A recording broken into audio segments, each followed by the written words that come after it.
Hello, welcome back to another episode of the Doug Las Vegas Bets UFC betting show. This week we are back to the numbered cards, even if it is lacking a little bit of juice for a numbered card this week, with UFC 330 headlined by Islam Makhachev taking on Garry. Quick recap of last week. We only had one bet, which was Ty Miller paired with the over 1.5. I had 2.2 units on that at minus 110. We cashed that barely, or it was a bit of a close call. Miller dropped him right before the 1.5 mark, and Herzog could have reasonably stepped in, but I guess Herzog and the corner of Billy Ray Goff had fight to start round 3, because that's the only explanation for letting him continue to take more damage there. Either way, we still cashed. Just a quick recap there.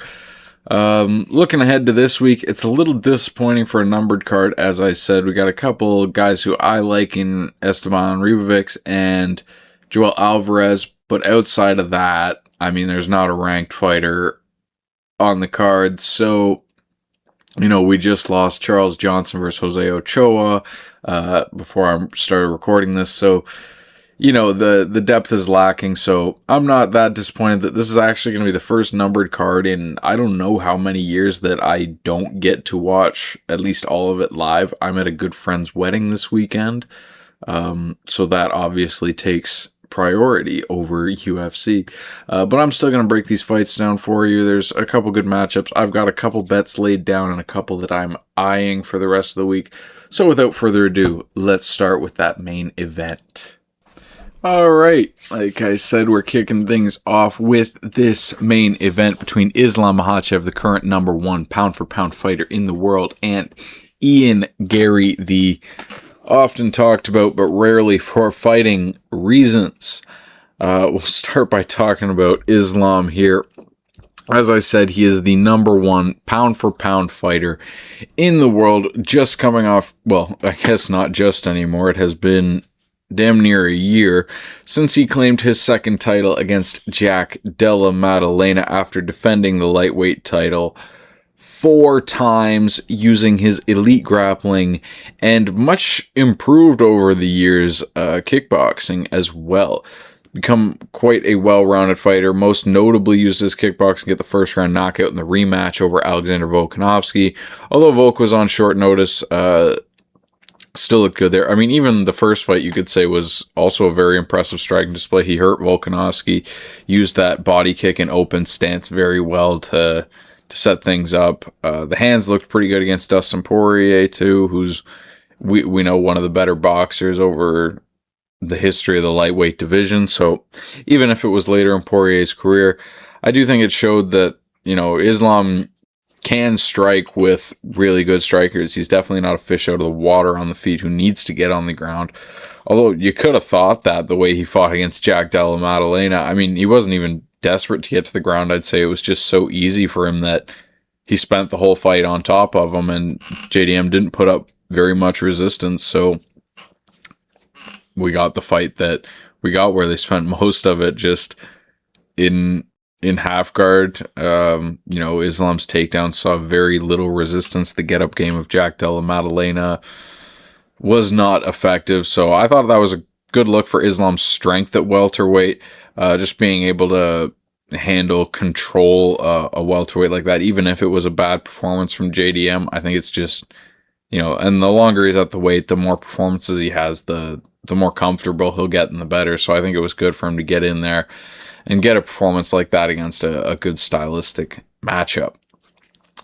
Now this time he's taking on Garry. I've praised Garry's skills for years now. Some might remember I took him against Shavkat at plus 300. I've bet him in a couple other spots, going all the way back like against Michael Venom Page.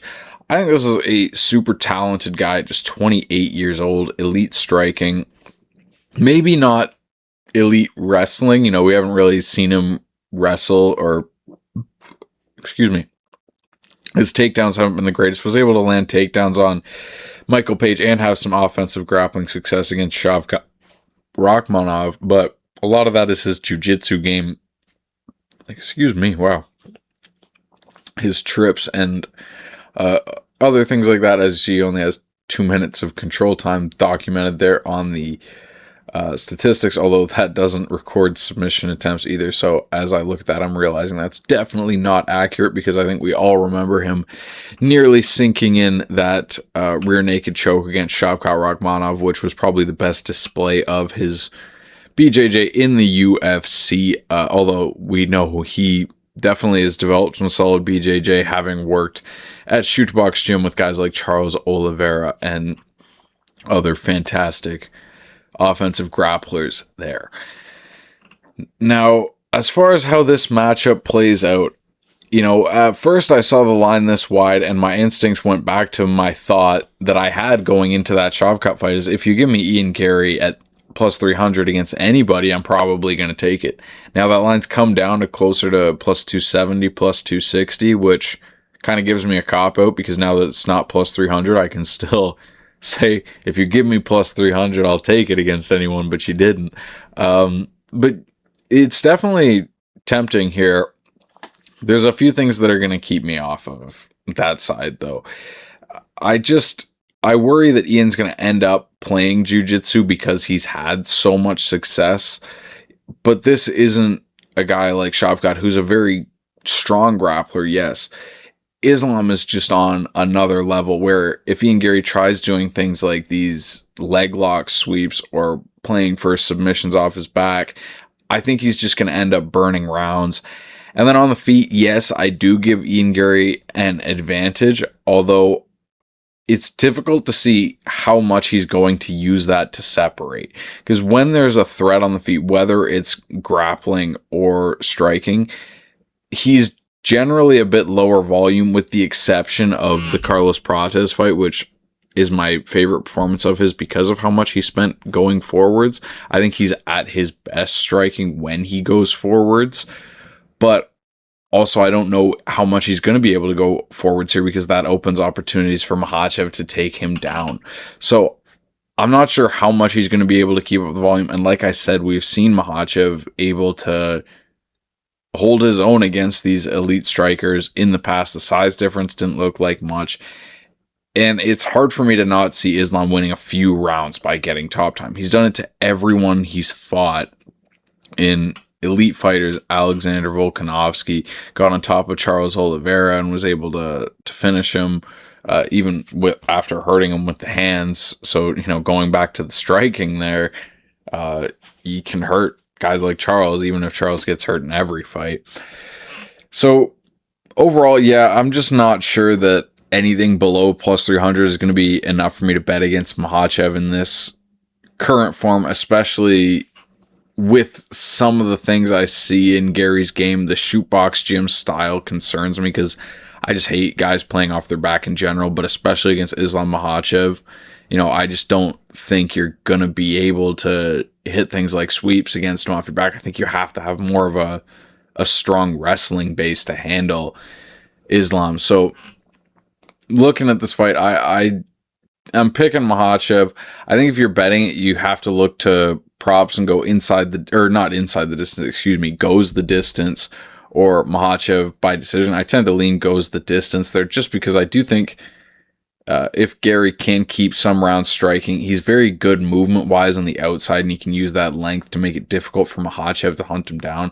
So I do think there's definitely a path for him to stay on the outside, have a low volume kickboxing match where, he kind of dances around and he's faster, longer, sharper, outpoints Makhachev.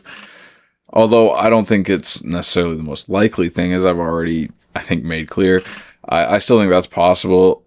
I think if Islam wins, there is a decent chance it's by submission, just because he has such a strong submission game. He's going to spend so much time on top, but I do tend to think it's by points more often than not.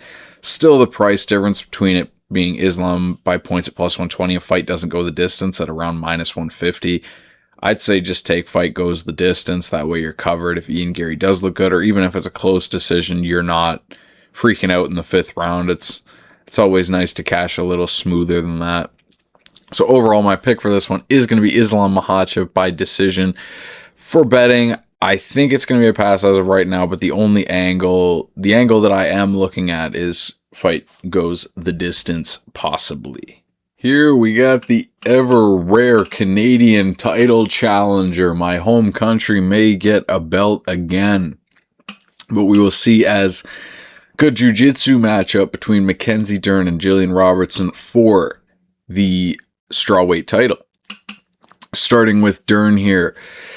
She claimed the title in her last win back in October against Virna Jandiroba. It was her third win in a row. She was coming off a really impressive submission over Amanda Ribas, and she got the title shot despite being just 2-2 in her last 4. She's still just 3-2 in her last 5 as the champion, with Weili Zhang having vacated the belt, though they were looking for someone to put across from Jandiroba, who was clearly next in line. Dern was that, and Dern got her second win over Jandiroba to claim the belt. Obviously, Mackenzie Dern's a veteran now. She came in with a lot of hype as a jiu-jitsu girl back in the day. I used to call her Big Mac Dern after she missed weight really badly. She's evolved her game, though. I think she's gotten a lot better over the years at rounding things out with the wrestling. The striking, it's not necessarily technical, but it's just aggressive. She's figured out how she can strike effectively in MMA, which, it's an underrated thing to, just say, okay, maybe I won't ever be the most technical striker. But against Angela Hill, where in theory she had the technical striking disadvantage, she just bit down and overwhelmed Angela Hill. So, I could say that was kind of a turning point for her, figuring things out, even if she lost to a couple strikers after that in Amanda Lemos and Jessica Andrade. Still, I think that part of her game has rounded out, and it's helped her get to the ground a lot better. It's not necessarily that her wrestling's gotten better, but if you have to respect Mackenzie Dern's hands, even in the slightest bit, it's a little easier for her to get you down. And especially in recent fights, she's been fighting with girls who are willing to engage her on the ground. Lupita Godinez, traditionally a wrestler, Amanda Ribas, she's well-rounded, but BJJ black belt for sure. And Virna Jandiroba, exclusively a grappler. That fight had to go to the ground for her, and Mackenzie Dern beat her at her own game. So I think that's good. Now at 33, I think she's probably reached the peak. Out almost a year is a little concerning, I guess. It's not injuries or anything, though, so I'd assume that's fine. She's dealt with layoffs like that before, so I'm not going to overthink that. On the other side, Gillian Robertson comes in having won her last 5 fights. She's gone on a really good run at strawweight since that fight with Tabitha Ricci, which was a weird one.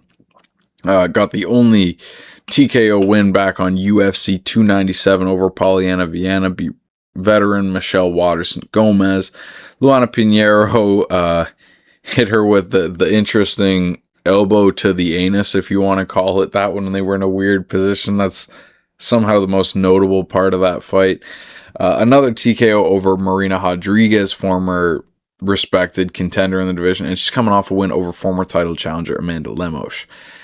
Now, she's a really strong BJJ girl, but a bit more wrestling than I think a lot of the other BJJ girls in the division. Even Jandiroba is a pretty strong wrestler, but I think Robertson's more focused on that, and she's a lot more focused on creating damage when she's on top, less than looking for sweeps.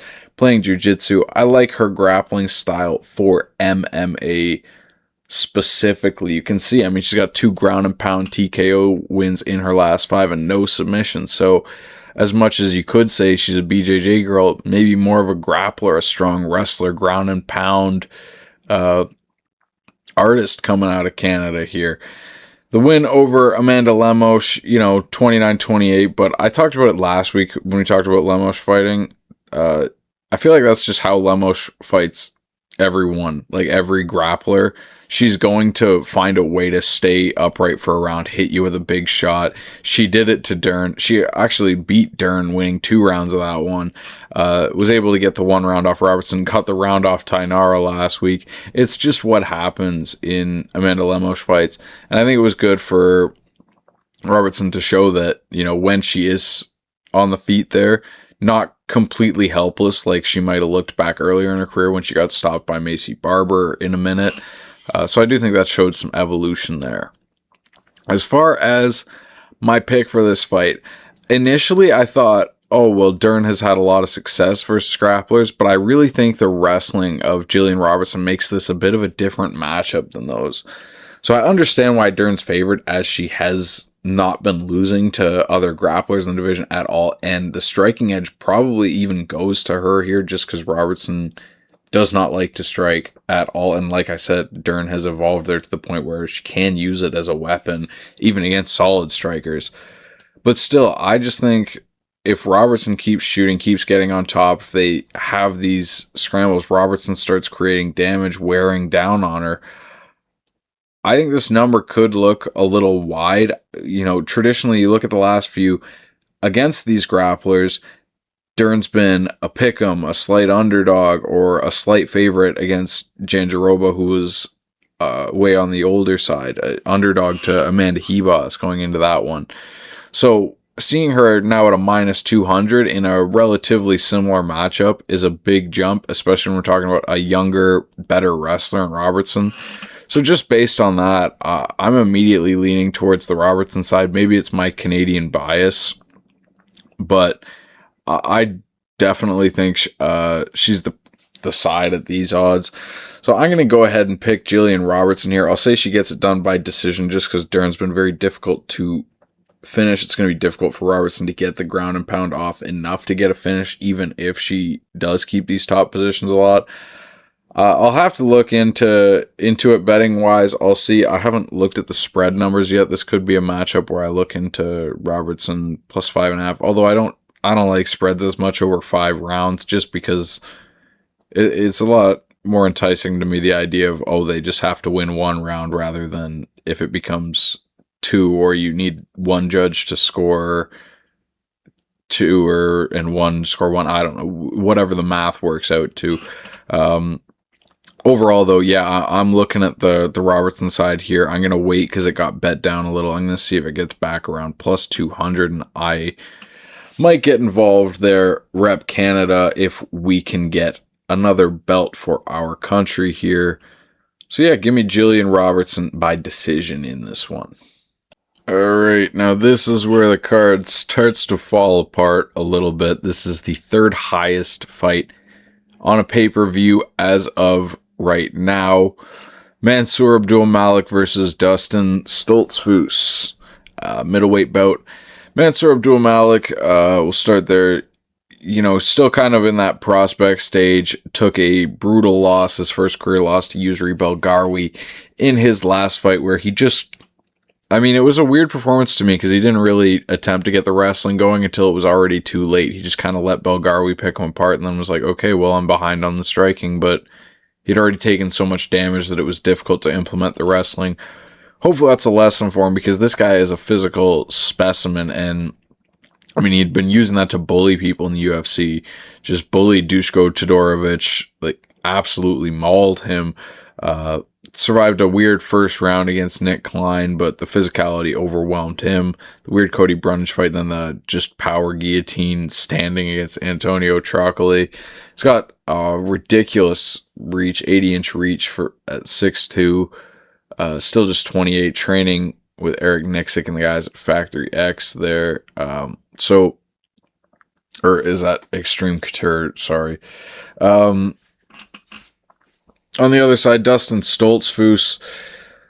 I don't think Stoltzfus is as bad as maybe a lot of people say, but it's hard to defend him at this point with the record. He's lost 3 of his last 4, coming off a loss to Calvin Gastelum, where Gastelum missed the middleweight, made them do a catch weight. Before that, lost a weird one to Nursultan Ruzaboyev, where he had some success with like a clash of heads drop early, and then they both kind of slowed down, but he just wasn't throwing when he got tired, unlike Ruzaboyev, who threw a little bit and took the decision. Had the early knockout against Marc-Andre Barrio, which was, I would say, his best performance in the UFC, but the Punahele Soriano one was pretty good. Soriano came into that one with a terrible game plan, though, just looked very unfocused, I'll say. And the brutal knockout loss to Bruno Ferreira. I think a lot of the talk about this guy was that he was chinny after the loss to Abu Smagomedov and then getting knocked out by Bruno Ferreira. I really still don't think that's the case. I just think he has terrible defense and a decent chin. Like, he took a lot of damage against Ferreira before he went down, and getting caught cold one time against Abu Smagomedov, I don't know if I write him off forever because of that. Did survive against a pretty hard hitter in Nursultan Rizboev. Still, when I break this fight down, or when I try to think of how it goes, I just think the physicality edge for Mansur Abdul-Malik is way too much. I think they could be relatively even, but when Mansur Abdul-Malik lands, I just think it's going to have impact, and Stoltzfus won't really have impact. And then I can see Mansur Abdul-Malik easily getting on top of Stoltzfus, landing ground and pound, damaging, even getting him out of there. I just can't see Stoltzfus really having offensive grappling success unless he hurts Mansur Abdul-Malik first, which, again, I just don't think he can do. So, I don't really have a hot take, an interesting take for this one. I understand the price tag on Mansur Abdul-Malik. I'm not really interested in any of the props on this one. Just give me Mansur Abdul-Malik by second round TKO. This is a fun striking matchup at lightweight between the veteran Edson Barboza and my boy Esteban Ribovics. I'm excited for this one, even if the betting odds aren't particularly competitive. We'll talk about why here. We'll break down Barboza first. He unfortunately comes in on a 3-fight losing streak. Took a lot of damage against Lerone Murphy at his last fight at featherweight. Took about a year off. Fought Jakar close. Lost that one in a fight. That one really kind of showed how far gone he is. In my opinion, a prime Edson Barboza destroys Jakar Close, at the very least on the feet. And on the feet, Jakar Close was having success boxing with Edson Barboza, which I think that just shows what a far cry it was for his prime. And then, of course, took the first round knockout loss to Jalin Turner. I'm not going to overreact to that and say, oh, well, he can't take a punch at all anymore. We saw Bobby Green get knocked out fast by Jalin Turner, and a lot of people overreacted there, including myself, thinking his chin was completely gone when it wasn't.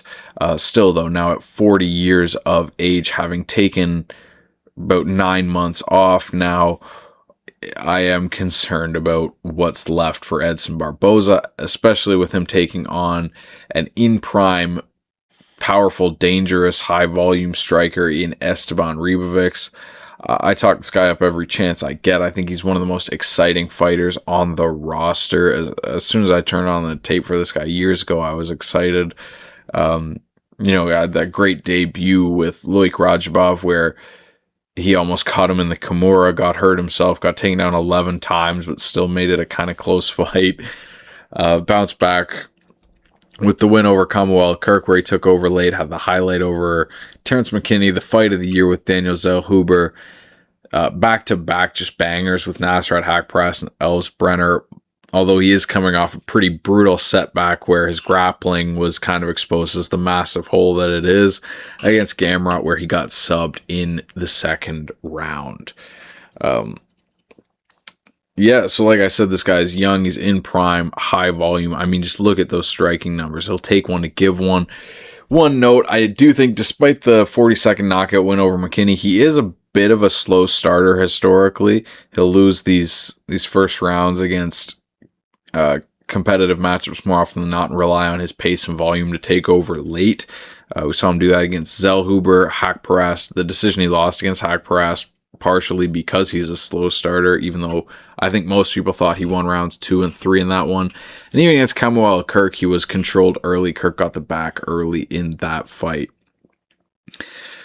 So when I look at this fight, Ribovics a huge favorite. I don't disagree at all. In fact, if you follow me on social media, you've already seen that I bet my boy Ribovics here to get a knockout victory at -155. I just tend to think that the power, the speed advantage, the youth is going to be too much here. If a guy like Jakar Close is outboxing you, a guy like Esteban Ribovics is going to be landing huge shots at such a high rate. He's just not going to slow down. When he hurts you, he just unloads the clip. Even if he didn't get Zellhuber out of there, I think if he lands like that on Barboza and starts turning up the heat, Barboza at 40 years old just isn't going to be able to withstand that. I did mention about Ribovics being a slow starter, so it is kind of concerning that I don't think he has too much round one knockout upside unless Barboza is completely washed and gone even more than I think, which again is possible. He's 40 years old, been out for 9 months, so I'm leaving that in as a possibility. I do think that's, a decent percentage outcome, but more often than not, I think this knockout comes in rounds 2 or 3 here. I'm eyeing up the rounds 2 and 3 props to go with that minus 155 knockout prop. I just think after a bit of a competitive first round, when Ribovics finds his flow, he's going to start landing such a high volume that it's going to break the old body of Edson Barboza. Round 2 is not overly enticing, like plus 300 in some spots. Round 3 plus 750. Although I tend to see this not getting past round 2. Pinpointing that round 2 is a spot where I think Ribovics starts turning up the volume and we see him completely take over and finish Edson Barboza. So yeah, as of right now, I've just got Ribovics by knockout as my bet, and my pick, Ribovics by round 2 knockout. Next up here, bit of a short notice one at welterweight as a swap of opponent with Joel Álvarez stepping in here to take on Chidi Njokuani. Start by talking about Chidi, as he was the original matchup for this fight. 37 years old, a massive welterweight, very dangerous striker, came into the UFC, had a lot of quick knockouts, but has since slowed down. I have questions about things like his cardio, his grappling defense. Still always a dangerous guy, especially in a striking match, and like I said, huge for welterweight, so that size is going to give a lot of people trouble. On the other side, Joel El Finamino Álvarez.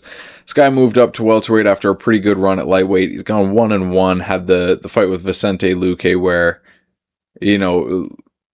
I'm still surprised he didn't manage to stop him. Just a weird one where he did a lot of damage. And then had the brutal performance against Yaroslav Amosov, where I just think that was a nightmare stylistically. With Joel Álvarez, I think, anyone who's watched him, kind of the book's been out on him since that Sarukian fight in particular. If you can offensively wrestle, you're going to put him on his back and you're going to keep him there. You just have to be able to do damage, and you have to be careful offensive wrestling that you don't get caught in one of his nasty chokes. He's really relied on his submission game as his grappling defense, and it works against the lower level guys, but I think it showed Amosov is not on that lower level. Amosov's a top tier grappler, just as Sarukian was when he beat Joel Álvarez. As far as this matchup goes, I think this one's pretty simple for me to look at, and Njokuani can't grapple. If you can't offensively grapple, I have a very hard time seeing you deal with Joel Álvarez, especially at the age of Njokuani with 9 finish losses in his pro career with the finisher that Joel Álvarez is. I bet Álvarez here inside the distance at minus 130. I think we're getting a bit of a discount because he hasn't got a finish yet at welterweight, but I think his submission game is very likely to get him a win in this one. And I also think it's possible he gets the finish striking. We've seen Njokuani ground and pound it out, or even caught and finished on the feet a few times. I think that brutal weight cut to 170 at 37 is only going to keep getting worse for him, and he has questionable cardio. So I do think Joel Álvarez could take over late if it's a striking match, catch him in a submission at any point in time if he chooses to offensively grapple, or hurt him and club and sub him. One way or another, I think at some point over the 3 rounds here, Joel Álvarez gets back in the win column with another finish, as he has historically gotten the job done inside the distance when he does get the win. So yeah, give me Joel Álvarez here. As far as an actual pick, I'll say first round submission. Nasty submission game early, but the only bet I have as of right now is Joel Álvarez inside the distance minus 130, and I do think that's going to end up being my favorite bet of the week. Follow me on social media to make sure you see the reel I put. Last week it was Ty Miller and the over 1.5, which cashed. This week I believe it's going to be Joel Álvarez inside the distance. Cool matchup here at lightweight as Jalin Turner takes on Kauê Fernandes in a fun matchup of finishers. Starting with Jalin Turner, he's had an interesting career, shown all the potential in the world, but I think the mental side has been a bit of a struggle for him. He's been open with that. He retired briefly after the loss to Ignacio Bahamundes, although he came back late in the year and got a nice first-round knockout over Edson Barboza, reminding everyone of the physical tools that he has. This guy is such a powerful, dangerous striker, and his grappling, when he has the offensive grappling edge, is nasty. Look at fights like he had against Brad Katona. When he gets on top, that submission game can be nasty, and he does still offensively grapple. He was on top of Ignacio Bahamundes when he got caught in that triangle. Could have had the knockout over Moicano, but he didn't follow up. All these what-ifs that leave Jalin Turner, so close to the top of the division. Even the Mateusz Gamrot close decision. Dan Hooker hurt him bad with the head kick in round 2. You can point to so many moments in his losses where he's had success. It's just, always on the cusp of being one of those top guys. Just can he ever put it together? Kauê Fernandes on the other side. A lot of people are excited about this guy after 3 straight wins, 2 TKOs. Showed off some of the nicest leg kicks in the UFC. Completely dismantled Harry Hardwick's leg. Although that was about a year ago now. I don't know where he's been. And he has gotten these wins over, outside of Guram Kutladze, the TKOs are coming against really low-level competition. So I'll say, if you're striking with him, you're going to have to deal with the low kicks, which are going to give everyone trouble. But I just look back at that debut, and I remember betting that debut. I took Mark Casey because I looked at Kauê Fernandes, and I thought, I don't like his grappling at all. And Mark Casey was able to wrestle him enough to hold him down and get the win over 3 rounds. And that's really where my thoughts on this fight get kind of simple. Fernandes only needs a few leg kicks to make it. It hurt for Turner, although even on the feet, if he screws around on the feet, Turner has that kill shot option. Hello, Charlie. On anyone. So, close fight on the feet where either guy can finish each other. Fernandes can have success with leg kicks. Turner has bigger power with the hands and the length and size. But if Turner gets on top of him, I think it's complete domination there. And like I said, I referenced the Brad Riddell fight. When Turner has the offensive grappling advantage, he uses it pretty well. There's no submission threat from Kauê on the back like the Ignacio Bahamundes triangle. So as far as my pick for this one, I expect Jalin Turner to grapple and grapple dominantly. I'll take him to get a submission win in the first round of this one. I really, when he gets it done, he does his best work early, and I think he has a huge offensive grappling advantage here. So give me Jalin Turner. I'm not sure. I'm considering betting this one. His inside the distance to right around pick'em. If I find a plus money on his inside the distance, I might do that, or I might end up just taking the money line if it keeps coming down. It's come down from minus 180 to about minus 150 now. If that comes down a little more, I'll probably just end up on the Jalin Turner money line, but I definitely think he's the side here. I got Jalin Turner in this one. All right, here we got an interesting test for a middleweight prospect. Donte Johnson takes on Eric McConico. Starting with Johnson here, it's his 3rd UFC fight. He came down from heavyweight to middleweight after getting a first-round knockout on Dana White's Contender Series. Much better suited for middleweight, guys 5'8", not like a freakishly long reach, not oversized at all. Seems to comfortably make middleweight. Training with a good camp now, working with Eric Nixick at Extreme Couture. We've seen him working with Sean Strickland. Young, just 27. I'm intrigued by this guy. I wasn't overly high on him on Contender Series, partially because of the size at heavyweight. But now that he's down at middleweight, had a few wins. He's very raw, but he's a good athlete. And now he's putting himself in these positions training with guys like the champ Sean Strickland. I think exponential growth is possible from him. So he's kind of a question mark in my mind as to what he's going to turn into as a fighter. Eric McConico on the other side, guys, 36. Now, coming off his best UFC performance by far with the win over Rodolfo Vieira, survived early and took over in rounds 2 and 3 after nearly getting finished. Dropped early and then put in an arm bar. I don't know how he survived that. Overall, I don't have too complex thoughts on him. I think he's a solid boxer, good hands. But his durability is a serious concern. I mean, we've seen him knocked out in both of his losses, taking big shots from Nursultan Ruziboyev and Baysinger Suzurkayev. And his wins, he got hurt bad against Rodolfo Vieira. So the only UFC fight we've seen him have where he didn't get hurt or hurt badly or finished was against Cody Brundage, which very close decision he arguably lost.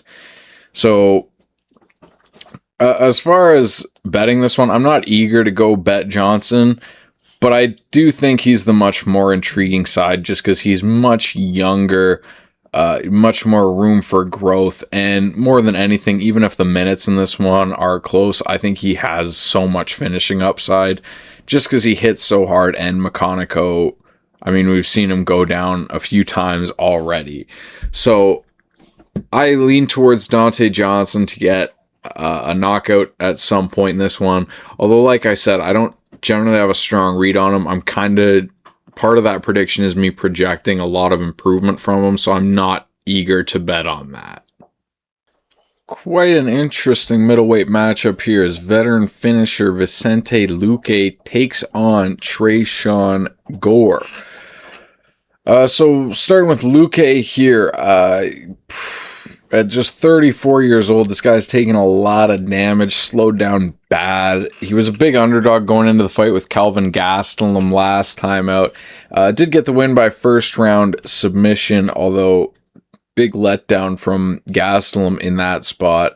I mean, most of the talk around Luque nowadays is about how washed he is, and I think that's pretty fair. If you go back even years ago against Rafael dos Anjos, I think ever since that performance when he had the brain bleed against Jeff Neal going into it, I mean, the Jeff Neal performance was bad as well, but I think that was kind of the straw that broke the camel's back, the damage in that one. And then since then, you know, we saw him TKO'd by Joaquin Buckley when he just kind of shelled up on the ground, subbed by Kevin Holland, beat badly by Joel Álvarez, and he does get these nice moments in between with wins over Temba Garimbo and Kelvin Gastelum. But at this point, I just have a hard time seeing Vicente Luque win a fight where he doesn't, you know, catch someone early, put him in a Darce choke. You know, when things extend, he tends to fall behind damage-wise, and he doesn't deal with damage well like he used to. Tresean Gore on the other side, this is a guy who also takes a lot of damage. You look at the fight with Marco Tulio.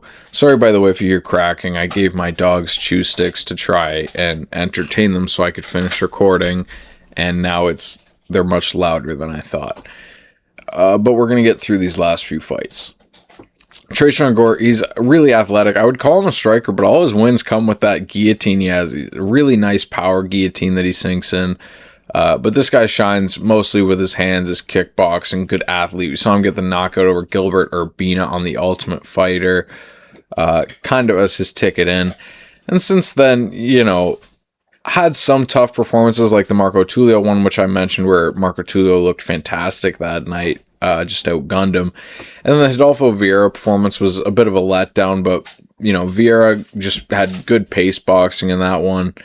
Was able to survive an early storm against Azamat Bakoyev and take over late with the cardio in that one, and was able to find subs against Antonio Trocoli and Josh Fremd.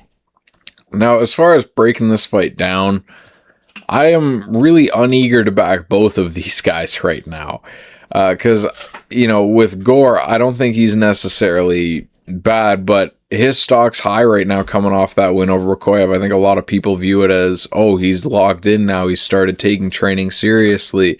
And, you know, I need to see a bit more consistency before I believe that Tresean Gore is going to be able to put wins together at the UFC level. Because, you know, sure, he got the 2 wins over Josh Fremd and Antonio Trocoli. Where are they now? Not in the UFC. For what reason? Losing to Tresean Gore. You know, then the performances against Marco Tulio, Rodolfo Vieira, not a striker, outstriking him. I still think there's there's concerns on the Gore side. That being said, I'm also definitely not backing Vicente Luque in a near even fight with any solid athlete at this point. I have such a hard time trusting him physically. I think, you can almost just bet him to get that submission or maybe just finish if you really want to bet him. I don't know how he wins a decision at this point. He was never a great minute winner, but definitely not now. And really, I just can't harp on it enough how differently he handles damage than he used to. He just reacts very poorly to it. So I tend to think Gore's going to be able to do a bit of damage to him, survive early. I'll take Tresean Gore here. I'll take him to get a decision win because Luque is still too tough for his own good. But I'm staying away from this one betting wise. Alright, this is going to be the last fight I break down for this card. I was going to do Oralby versus Wells, but between my dogs crunching over there, the rain pouring, I'm not confident the audio is going to be great, and I didn't have a strong take on that fight anyways. But I did want to talk about this one, Magny versus Ramiz Brahimaj, one of the more competitive fights in the card. I believe the most competitively lined fight on the card, if not. Luque Gore actually just moved to a pick'em, so it'd be that. Still, both of them roughly pick'em. Talking about Magny, this is a veteran. He's often dragged guys into the deep water, made a career of it. A gritty grappler who puts a high pace on, long, wiry. Fought with guys like Garry, Michael Morales, Carlos Prates, coming off the loss to Yaroslav Amosov. Haven't seen him yet this year, somewhat surprisingly. Magny's been, I feel like, relatively active throughout his UFC career. Fought 3 times last year, all after August as well. So I guess maybe it's more par for the course, but still, now at 39, Magny does have a habit of getting submitted. Got caught in the signature choke for Yaroslav Amosov last time out, and arguably got submitted the time before that. I mean, I don't think he was submitted by Jake Matthews, but he got caught in a deep sub late in the first round, and the ref definitely stepped in to stop it, and then said he didn't stop it and let the fight go on, and Magny came back and submitted Jake Matthews. Kind of showed Magny still got it. I mean, if you're going to let Magny drag you into the third round, it's going to get shaky because that's where he shines. The Mike Malott fight was the peak. I was there for that. Malott in control through 2 rounds, but Magny gets one dominant position, and he's so good at capitalizing on those late when the other guy is tired. Still now at 39 and often being put in these bad positions, it gets tougher and tougher to survive the early onslaughts, with 3 of his last 5 fights ending in first round finish losses, and the Jake Matthews fight almost as well. So this is a guy who 4 times in his last 5 fights has been put in positions to lose in the first round. Brahimaj on the other side, been a one-trick pony for much of his career with that nasty guillotine choke, although he did get the nice knockout showing his hands have some nice pop. He's not just the one-trick pony against Mickey Gall.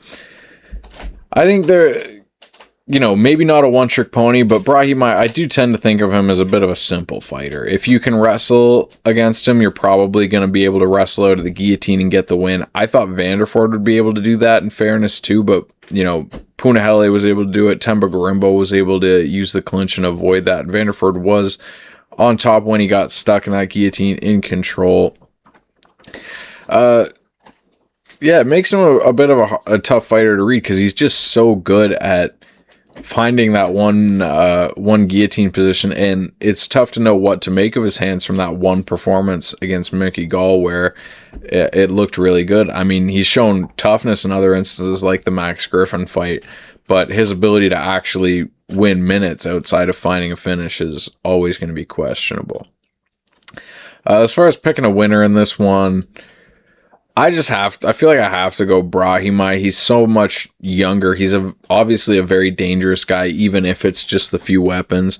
And we've seen Magny get caught in guys' few weapons before. I mean, Amosov, known for that choke that he got. Magny, I mean, they're going to engage in the grappling. It's a Magny fight, and Brahimaj is always going to be looking for that to set up that guillotine. So I just have a hard time seeing Magny get through these early rounds without putting himself in a position to get stuck in there. And at 39, I'm not confident in his ability to get out of it. So I'm going to go with Ramiz Brahimaj by first round submission in this one. Not sure if I'm going to bet it. Brahimaj submission under plus 200 is a little short odds for a submission prop, but I do think that's his clear path. Again, knockout slightly possible. I have nothing down on this fight right now, so I don't know. I'll think about it. If I do get down on something, though, it's probably going to be Ramiz Brahimaj round 1 or by submission, some combination of those two. Alright, well, thank you guys so much for tuning in. A quick recap of my bets so far. I have Esteban Ribovics by KO TKO at minus 155 for 1.55 units. Or my bet is 1.55 units. And I have what is the front runner to be my favorite bet of the week as Joel Álvarez at minus 130. Some other spots that I'm eyeing up, the main one being Jalin Turner or Jalin Turner inside the distance, the round props on Esteban Ribovics, and possibly Ramiz Brahimaj inside the distance or by submission. Keep an eye on my social medias at Doug Las Vegas Bets on both Twitter and Instagram. You can go follow me there to make sure you don't miss when I lock in any of my official picks.